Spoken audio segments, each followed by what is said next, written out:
Selamat datang di channel Idomean. Channel ini akan bahas apa aja yang berbau horor, yang misteri, yang serem-serem, yang menegangkan, yang seru-seru.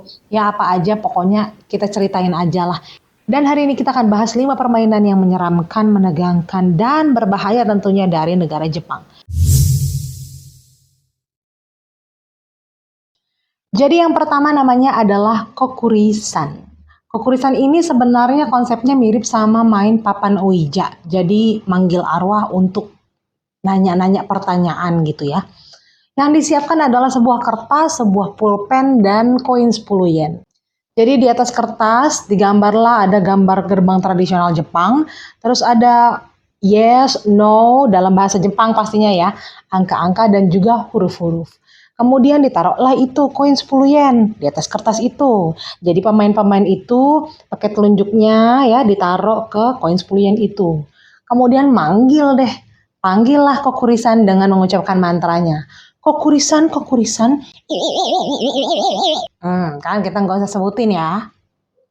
Terus nanti kalau berhasil dipanggil, Kokurisan itu akan menggerakkan koin 10 yen tadi. Sehingga udah mulai bisa lah ditanya-tanya. Kalau sudah dipanggil, kamu bisa nanya apa aja. Nah, tapi jangan lupa setiap kali selesai nanya satu pertanyaan, pemain harus meminta Kokurisan untuk kembali ke gerbang. Kokurisan kembali ke gerbang gitu. Nanti dia akan bergeser itu ke gambar gerbang tadi. Setiap kali nanya pertanyaan tuh ya, satu pertanyaan suruh kembali ke gerbang, satu pertanyaan suruh balik ke gerbang. Kalau kamu sudah selesai nanya-nanya dan kamu mau menyelesaikan permainan ini, kamu harus bilang sama Kokurisan, Kokurisan pulang. Apa ya, pokoknya suruh pulang lah. Jadi nanti koinnya itu akan bergeser ke yes, kemudian ke gerbang. Berarti dia udah pulang lewat gerbang itu. Masalahnya Kokurisannya belum tentu mau pulang. Jadi kalau Kokurisannya nggak mau pulang, kamu harus minta terus. Kokurisan, kamu harus pulang. Kokurisan, kamu harus pulang. Ya sampai dia bilang yes dan kemudian kembali ke gerbang. Setelah itu jangan lupa untuk bilang terima kasih. Hantu aja tahu sopan santun, orang bagaimana? Ada satu hal yang harus diingat kalau kamu main Kokurisan. Yaitu setelah selesai permainan itu, setelah Kokurisannya pulang, itu kertas yang tadi dipakai buat mainan harus dirobek-robek jadi 48 bagian kecil ya dan dibuang. Terus koin yang tadi dimainkan itu yang 10 yen juga harus segera dihabiskan. Ada yang bilang harus dalam hari itu juga, ada yang bilang dalam 3 hari ke depan. Kira-kira begitulah main Kokurisan, ditanya-tanya, disuruh pulang, udah kayak jelangkung, udah persis sama papan Ouija. Hati-hati tapi tetap saja berbahaya, namanya juga manggil-manggil arwah. Kita nggak tahu arwah yang mana yang datang. Yang kedua namanya adalah Satoru-kun. Konon katanya Satoru-kun ini adalah roh yang akan muncul dalam bentuk anak laki-laki. Permainan memanggil Satoru-kun ini mirip-mirip sama Kokurisan tadi, tapi caranya, ritualnya agak berbeda. Tapi mirip-mirip konsepnya yaitu mau nanya, mau kepo, mau kayak nanya dukun gitu ya. Konon katanya Satoru-kun ini adalah roh yang mengetahui semua hal, mulai dari masa lalu, masa kini, dan juga masa depan. Bisa ditanya apa aja. Dia kayaknya mau nyanyi-nyanyiin Tuhan gitu ya. Wow. Memang kamu bisa tanya apa aja, tapi manggil Satoru-kun ini tentunya sangat-sangat berbahaya karena bisa mengancam nyawa. Nah, cara mainnya bagaimana? Yang dibutuhkan adalah handphone pemain. Yang kedua adalah telepon koin, telepon umum yang pakai koin. Tahu nggak sih? Dulu ada tuh banyak tuh. Apa gue yang ketuaan ya? Cara bermainnya adalah si pemain harus pergi ke telepon umum yang pakai koin dan kemudian menghubungi nomor handphonenya sendiri. Kemudian dia mengucapkan mantranya untuk manggil Satoru-kun. Satoru-kun, Satoru-kun. Ya, setelah itu tutup teleponnya. Nanti 1 kali 24 jam Satoru-kun akan menelepon kamu. Konon katanya, walaupun sekalipun handphonenya dimatikan, si pemain akan tetap menerima telepon dari Satoru-kun ke handphonenya. Satoru-kun akan menelepon kamu beberapa kali. Pertama kali Satoru-kun telepon, dia akan sebutin di mana dia berada dan bahwa dia sedang menuju ke tempat kamu. Setelah itu dia akan menelepon beberapa kali lagi dan setiap kali dia telepon dia akan sebutin lokasi dia lagi yang mana itu akan lebih dekat dan lebih dekat lagi ke lokasi kamu atau si pemain berada. Sampai akhirnya di telepon terakhirnya satu rukun akan bilang bahwa aku sudah berada di belakang kamu. Kalau sudah begitu, jangan tunggu lama, jangan kepo, nengok, nyentuh apa mau lihat gitu, nggak usah. Langsunglah ucapkan pertanyaan yang tadi mau ditanyakan. Jangan tunggu lama-lama. Tidak boleh nengok, tidak boleh ngelihat, tidak boleh mau nyentuh, dan tidak boleh manggil satu rukun kalau tidak punya pertanyaan. Katanya, kalau kamu memanggil satu rukun, tapi kamu tidak punya pertanyaan apa-apa, dia akan membunuh kamu dan menyeret kamu ke neraka jahanam. Pertanyaannya, apa sih? Sepenasaran apa sih? Apa yang bikin orang itu penasaran banget sampai mau nanya ke satu rukun padahal udah tahu mengancam nyawa? Fungsinya apa? Iya kalau misalnya dia bisa langsung nanya, kalau gimana?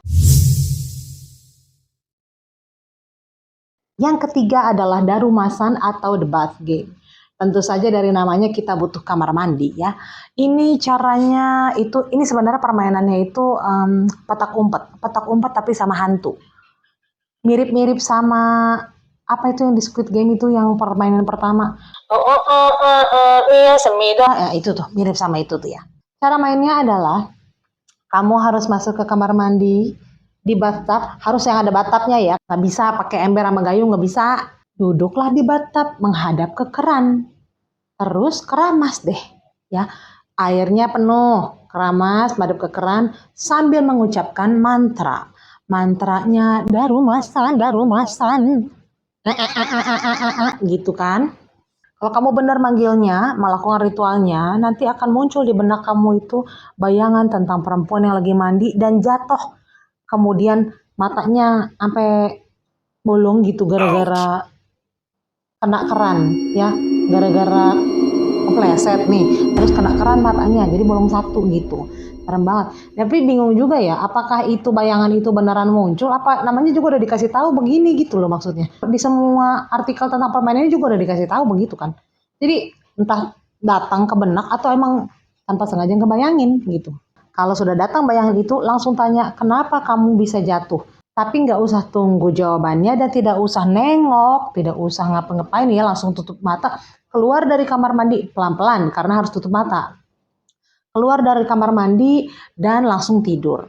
Tidurnya bobo cantik karena menyiapkan mental untuk apa yang terjadi besokannya. Kamar mandinya jangan dikuras, biarin seperti tadi, langsung tidur aja. Kemudian besok paginya barulah permainan dimulai. Pada awalnya itu hari akan rasanya biasa aja gitu ya. Sampai lama-lama kamu akan merasa bahwa ada yang ngikutin kamu, yaitu perempuan si darumasan tadi. Masalahnya kalau kamu nengok ke belakang itu nggak ada. Tapi kalau kamu ngelirik dikit ya lewat bahu kanan itu ada dia. Perempuan gitu katanya sih berdarah-darah, pokoknya menyeramkan, rambutnya acak-acakan dan matanya nggak ada satu ya. Compang camping, pokoknya serem lah. Dia akan ngikutin kamu dan kamu nggak boleh sampai membiarkan dia menangkap kamu. Pokoknya dia harus tetap di jarak aman. Kalau kamu rasa dia sudah terlalu dekat, kamu harus teriak, "Tomare!" Artinya berhenti. Dan lari sekencang mungkin, sejauh. Kalau kamu udah mau menghentikan permainannya, udahan ya, udah capek, dikejar-kejar mulu, udah terlalu deket, atau pokoknya udah merasa tidak aman, langsung hentikan permainan. Dan masalahnya kalau kamu mau menghentikan permainan ini, kamu harus tunggu sampai dia berada di belakang kamu atau udah deket. Kemudian teriak, "Kita!" sambil pakai gerakan memotong. Nah, main darumasan ini harus selesai sebelum tengah malam karena berbahaya. Kalau sampai kamu tidur, dia akan masuk ke mimpi dan mengganggu kamu di dalam mimpi. Ya kalau mimpi kan mungkin tidak bisa dikontrol ya. Aksi kita tuh tidak bisa dikontrol. Jadi permainan ini harus selesai sebelum tengah malam. Jangan lupa. Dan ini berbahaya loh ya. Tetap nggak boleh. Ini semua berbahaya lah pokoknya. Yang keempat ini namanya adalah Hitori Kakurenbo. Hitori Kakurenbo ini sebenarnya permainan petak umpet juga, tapi dilakukan dengan hantu dan cenderung mengancam nyawa dan melukai secara fisik. Jadi ini seram banget sih. Jadi kayak main sama boneka caki gitu ya. Yang dibutuhkan adalah sebuah boneka yang mempunyai anggota tubuh yang lengkap, tangan, kaki, gitu, kepala. tapi isinya itu dari dakron dalamnya itu loh. Jadi nggak bisa boneka keras seperti Barbie ataupun boneka kayu ya, harus boneka yang isiannya itu dakron. Nah, boneka ini harus dipersiapkan dulu. Sebelum kita persiapkan bonekanya, kita harus bayangkan ya, kita harus setting dulu latarnya. Permainan ini dilakukan sendirian di rumah, sepi, sunyi, gelap gulita, tidak boleh ada orang yang masuk dan tidak boleh juga pemain keluar dari rumah. Jadi benar-benar hanya si pemain dan hantunya saja. Rumah harus dikunci pintunya, semua jendela dikunci, pokoknya aman ya. Karena apa? Kalau sampai ada orang masuk di tengah permainan, mungkin saja justru si orang yang masuk inilah yang akan terancam nyawanya atau yang bisa dilukain. Kemudian berikutnya adalah persiapkan bonekanya. Bonekanya kan tadi isinya dakron. Dakronnya harus dikeluarin dulu, kemudian diisi dengan beras dan kuku si pemain. Kemudian ditutup dan dijahit dengan benang merah. Ceritanya benang merah ini melambangkan nadi manusia. Jadi Hitori Kaku Rainbow ini sebenarnya adalah permainan yang berangkat dari kepercayaan bahwa roh-roh yang ada di dunia ini menginginkan tubuh untuk menjadi hidup kembali. Nah, main Hitori Kaku Rainbow ini sebenarnya seperti memberikan media kepada roh tadi untuk mengisi ke boneka tadi. Ya, medianya itu adalah si boneka tadi. Kalau boneka sudah disiapkan, diberikan nama. Misalnya ya, nama kita Lala, bonekanya namanya Lulu. Sekarang, ada satu hal yang gak boleh lupa, yaitu air garam. Kamu gak boleh sampai lupa air garam ini karena ini berfungsi untuk menyelesaikan permainan. Gak bisa kalau gak pakai air garam. Jadi kalau sudah siap, bonekanya yang sudah disiapkan tadi ditaruh di kamar mandi. Kemudian saat kamu sudah siap, TV harus dinyalakan ya. TV dinyalakan tapi silent. Kalau bisa sih siaran semut, tapi gue nggak tahu deh sekarang masih ada nggak siaran semut tuh, nggak ada gambarnya gitu, nggak ada acaranya gitu ya. Kalau kamu sudah siap, permainan akan segera dimulai. Kamu bilang, misalnya kan tadi namanya Lulu ya, kan kita Lala. Bilang ke bonekanya, Lala yang pertama jaga, kemudian bawa pisau ataupun benda tajam dan segera sembunyi. Hitung 1 sampai 10. Setelah hitung 1 sampai 10, kembali ke kamar mandi dan tusuk boneka tadi pakai pisau yang kamu bawa sambil berkata, aku menemukanmu, gitu ya, sambil teriak aku menemukanmu. Nah, kalau sudah begitu, gantian kan, sekarang Lulu yang jaga. Disinilah yang bikin serem, disinilah yang mengancam nyawa. Basically kamu memberikan pisau tadi untuk si Lulu untuk mencari kamu waktu dia yang jaga. Setelah itu, kamu letakkan si benda tajam tadi bersama si Lulu dan kamu bawa air garam untuk bersembunyi. Kamu sembunyi, nggak boleh nengok belakang. Katanya kalau bersembunyi itu nggak boleh nengok belakang dan nggak boleh nengok celingkuh ataupun ngintip-ngintip. Udah sembunyi-sembunyi aja.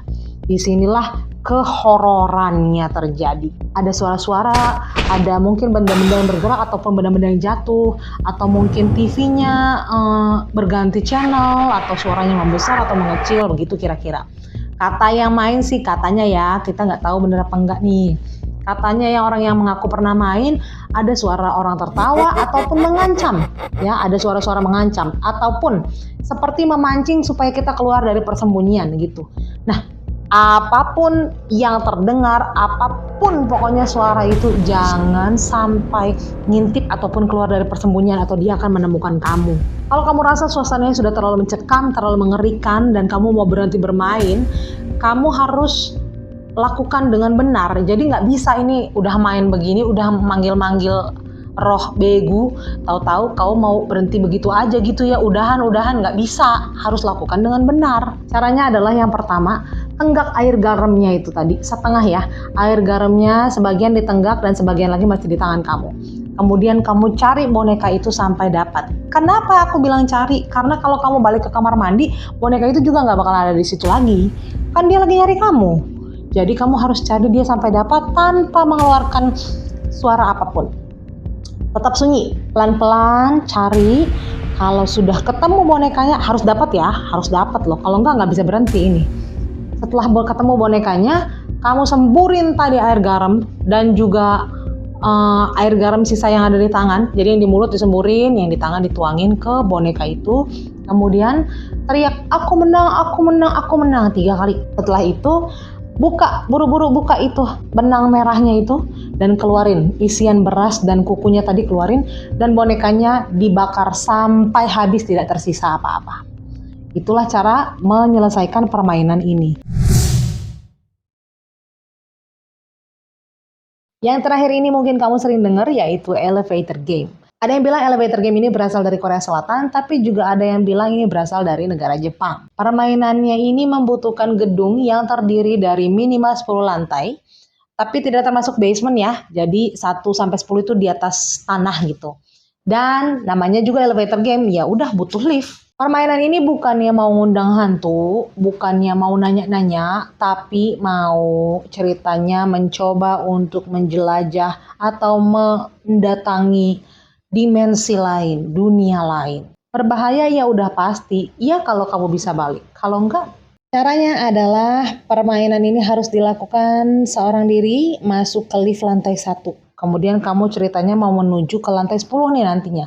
Lantai 10 ini akan menjadi dunia lain. Kamu masuk ke lift lantai 1, kemudian mencet beberapa lantai secara acak. Bukan secara acak sih ya, sebenarnya ada urutannya ya. Pertama ke lantai 4, ke lantai 2, ke lantai 6, ke lantai 2 lagi, barulah ke lantai 10.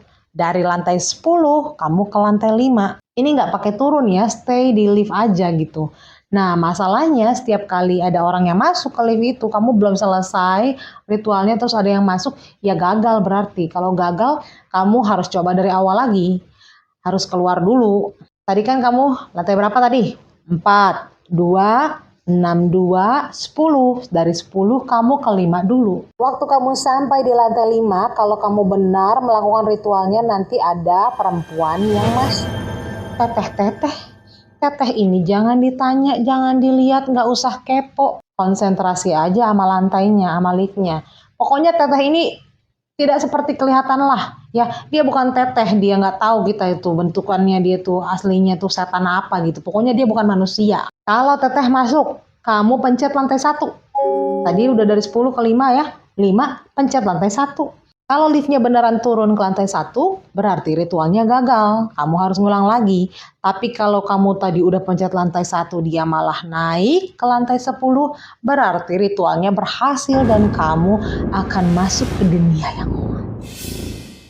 Misalnya ya, ini di perjalanan naik ke lantai 10, terus kamu mau membatalkan niat kamu, aduh kayaknya nggak jadi deh. Langsung pencet lantai mana aja, bukan lantai 1, bukan lantai 10, langsung pencet lah. Tapi ini harus dilakukan sebelum nyampe di lantai 9, karena kalau udah di lantai 9, ya udah nggak ada kata cancel lagi, udah pasti ke lantai 10 lah. Tapi kalau kamu udah keburu nyampe di lantai 10, berarti no turning back. Ya, ini kamu bisa pilih, apakah kamu mau stay di lift aja, ataupun kamu mau keluar dari lift dan menjelajah.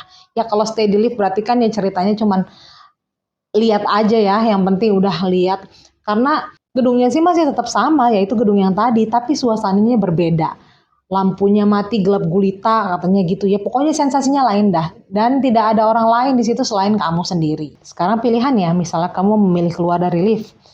Kamu kan keluar nih dari lift, kemungkinan besar si teteh bakalan nanya, kamu mau kemana? Jangan dijawab dan jangan nengok dan jangan ngeliat. Pokoknya cuek aja seakan-akan nggak ada. Ya, kamu silakan keluar dan lihat-lihat sekitar, tapi jangan sampai lupa di mana letaknya si lift tadi. Karena kan nanti kamu kalau balik harus lewat lift yang sama. Katanya di pandangan itu seakan-akan liftnya itu makin jauh dan makin jauh ya. Kamu harus balik lah pokoknya ya. Nggak boleh kehilangan pandangan di mana lift tadi itu berada. Nah, bagaimana kita tahu bahwa kita berada di dimensi yang lain? Konon katanya kalau memang kamu sukses berada di dunia lain, ya gedungnya masih sama, tapi ada beberapa detail lah ya. Lampunya mati dan kamu hanya bisa lihat tanda silang warna merah dari kejauhan. Tapi kamu cuman sendirian di situ. Benar-benar cuman sendirian. Dalam artian bukan cuman gak ada orang lain, tapi juga handphone tidak berfungsi, kamera tidak berfungsi, pokoknya devices gak berfungsi. Terus baliknya gimana? Baliknya itu tidak semudah kelihatannya ya. Kayaknya tuh berada di dunia lain membuat pemain itu mengalami disorientasi gitu. Nah, kamu harus kembali ke lift yang sama, ya itu kan di lantai 10 kan, terus kamu pencetlah dengan urutan yang seperti tadi waktu kamu mulai, 4, 2, berapa tadi itu. Sesuai lah urutannya sama itu. Nah, kalau kamu sudah sampai di lantai 1, celingak-celingak dulu, lihat dulu, celingak-celingak, celingak-celinguk dulu, lihat dulu apakah itu benar kamu udah yakin bahwa kamu sudah berada di dunia kamu yang sebenarnya, ya. Kalau ada yang aneh, tidak yakin gitu, ulangin lagi langkahnya. Pokoknya masalahnya kalau kagak yakin terus gimana ya? Ini harus diulangin lah terus ini langkah ini sampai beberapa kali yang diperlukan gitu, sampai kamu benar-benar yakin bahwa kamu sudah kembali ke tempat asal kamu, ke dunia asal kamu, dunia yang nyata. Itu kan tadi kalau kamu pilih untuk keluar dari elevator. Kalau kamu memilih untuk tetap di dalam lift dari lantai 10 tadi, kamu langsung pencet lantai 1. Seharusnya sih pintu liftnya akan tertutup dan dia turun ke lantai 1. Kalau liftnya sudah sampai di lantai 1, pintunya terbuka, buru-buru deh keluar dari lift dan keluar dari gedung. Ingat nggak boleh nengok dan nggak boleh ngomong. Karena si teteh itu mungkin masih ada di situ. Katanya sih kalau kamu ngomong sama si teteh itu, dia akan membawa kamu ke dunia lain itu dan kamu nggak bisa kembali. Nah, permainan elevator game ini sering dikaitkan dengan hilangnya Elisa Lam di Cecil Hotel. Apakah benar atau tidak ya kita nggak tahu, tapi itu berdasarkan gerak-geriknya Elisa Lam di CCTV lift tersebut. Itu tadi 5 permainan yang berbahaya, mengancam nyawa, tidak ada faedahnya, tapi bikin orang penasaran karena berbau horor dan misteri. Tapi tidak patut dicoba, namanya juga mengancam nyawa, nggak ada gunanya. Jadi nggak usah lah main-main yang manggil begu seperti itu, atau main sama begu. Mainlah sama orang, walaupun orang seperti begu. Kira-kira apa lagi yang akan kita bahas berikutnya? Silahkan komen di bawah ini dan jangan lupa klik tombol like dan subscribe. Dan kalau kamu punya cerita, mau cerita misteri, cerita horor, cerita selingkuh, cerita sedih, cerita apa, silahkan dikirim ke email yang ada di description box. Sekian dulu gibahan kita hari ini dan sampai jumpa di video-video berikutnya bersama dengan Idomea.